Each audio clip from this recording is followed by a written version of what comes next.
এই উম্মতের নারীদের জন্যই নবী সাল্লাল্লাহু আলাইহি ওয়াসাল্লাম 4টা কাজের সুসংবাদ দিয়েছেন। 4টা কাজ করতে পারলেই জান্নাতের যে কোনো দরজা দিয়ে ইচ্ছা তারা প্রবেশ করতে পারবে। বাসায় গিয়ে এই হাদিসটা শুনিয়ে দিয়েন।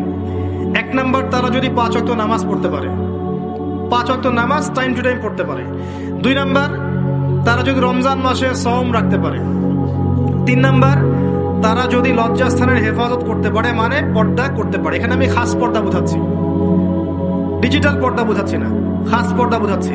পোশাক এমন হবে না যেটা পরলে শরীরের কাঠামো বোঝা যায়, এমন পোশাক চলবে না।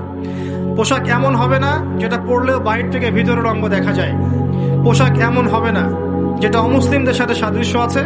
আর পোশাক এমন হবে না যেটা পুরুষদের পোশাক। তারা যদি তাদের লজ্জাস্থানকে হেফাজত করতে পারে। আর 4 নাম্বার, যদি স্বামীর আনুগত্য করতে পারে। এই 4টা কাজ যে নারী করতে পারবেন, ইনশাআল্লাহ জান্নাতের যে কোনো দরজা দিয়ে ইচ্ছা প্রবেশ করতে পারবেন ইনশাআল্লাহ।